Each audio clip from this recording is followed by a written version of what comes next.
Guys, I gotta be real with you. After watching this episode of What Would You Do at the End of the World, and or Suka Suka, as some may call it, the potential for the show is out of this world. It's out, it's out of the roof.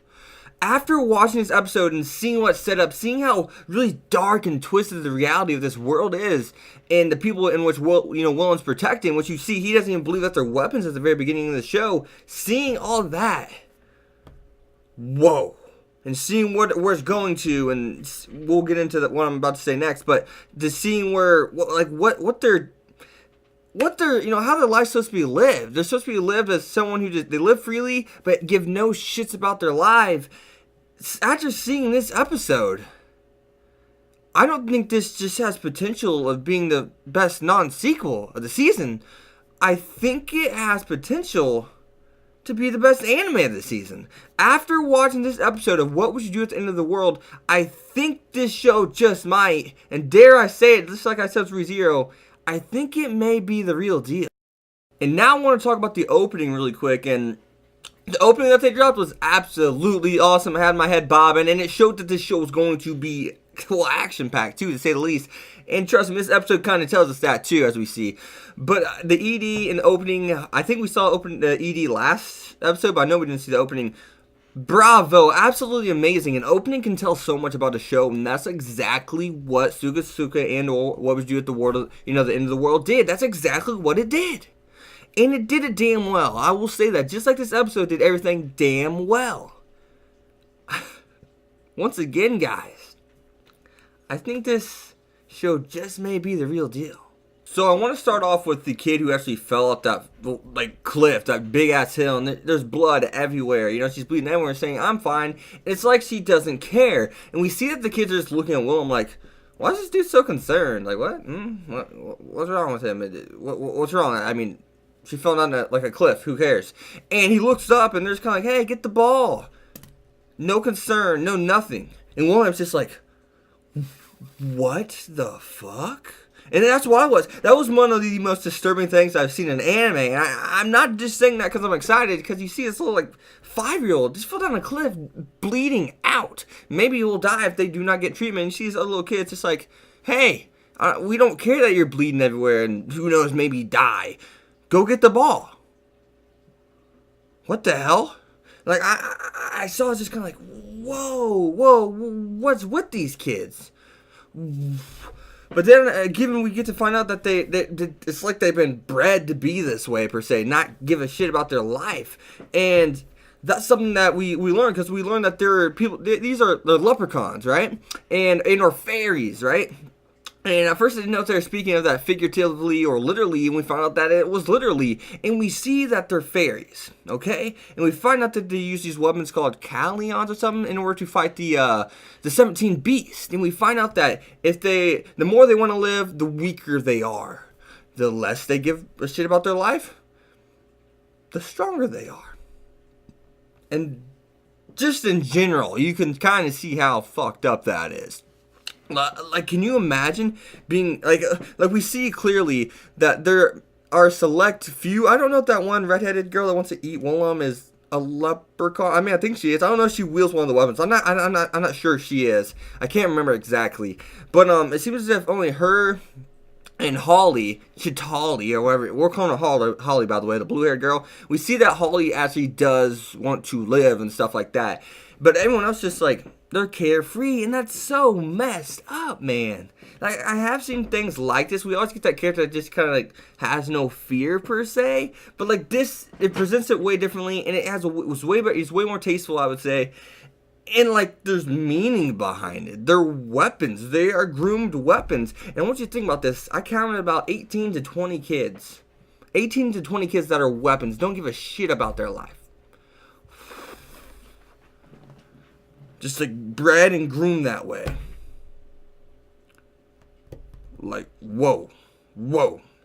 And we actually get to see Wilhelm. There's something with Wilhelm. We need to know more about him. He knew someone. We get to see them in for a couple, 20-second clip, 20-second scene.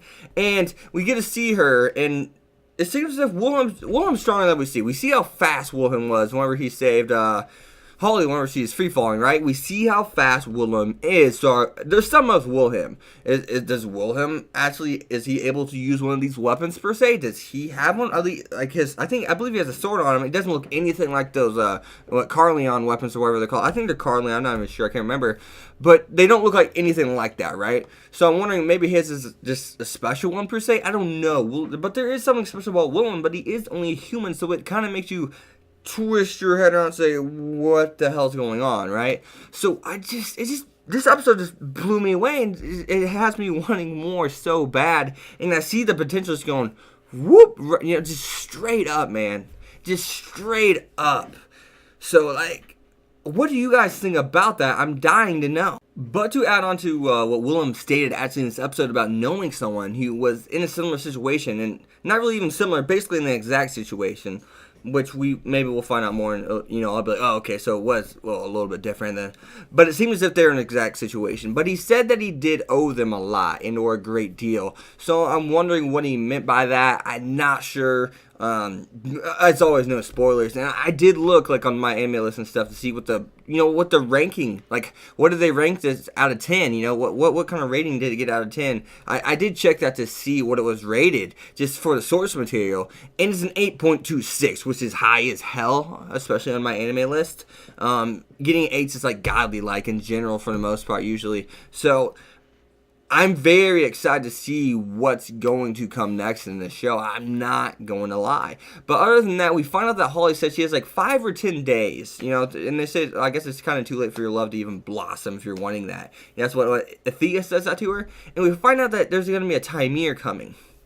And only Timirs can get up to the sky. They have to like break a part of themselves off and whatnot. But she's stating that she's going to blow herself up, and that'll be just enough to destroy the Timir. And right now you can see, the Holly and Willem scene. Right out the rip. Can I say that's beautiful, man? The music, the dialogue, the voice acting, the choreography in general was awesome. Just all together a very good scene, and I loved it. And she said she wanted to kiss because she wanted to leave her mark somewhere, because she feels as if her life's empty. Therefore, you see that she's struggling with accepting who she is, or who she's supposed to be. And we see that, right? So right then and there, she's not going to be strong enough to kill the Timir. Not even if she explodes herself. And Wilhelm knows this. And Wilhelm's going to probably be able to sniff, I would assume, I'm hoping they do it that way, because it'd be so, the presentation would be so good, be so tasteful. But he's probably going to be like, if she thinks she's just enough at full strength to kill that Timir, obviously she wants to live. You can see that she's attracted to living. You see that. You can clearly see that. That's why she wanted to leave her mark. That's why she wanted Wilhelm to kiss her. And what she did on the head. So right then and there, that her sacrifice would be for nothing. It would be for nothing because she wouldn't kill it. You see that right then and there. And we found out that they can actually predict when our Timirs and stuff are coming. Which I want to know how. I want them to expand on that. I mean, I guess they could get away with it. You could say it's it's kind of like a error in the writing per se, right? Ass pool, quote unquote. Not really, but you could say that for sure. Because if you don't explain how you know they're coming, it's kind of like, oh, that's for the sake of the plot, right? But yeah, I'm really interested to see where that goes. So guys, with that being said, you have been Hex. Be sure to leave a like, comment, subscribe, follow me on Twitter, X25. And this show, I love My Hero Academia. I love Attack on Titan. I damn well love Recreators. I damn well love Grimoire of Zero. And I think those are all shows that could do amazing things, obviously. But this show just has it. In the first 3 or 4 episodes of ReZero, by episode 3, whenever Subaru wakes up and finds out he's dead, or he died in his sleep, I said, I think this show is the real deal. And after episode 2, I'm hoping, I'm praying, but I think this show is the real deal. Thanks you guys for watching. I'll see you guys next time. Peace.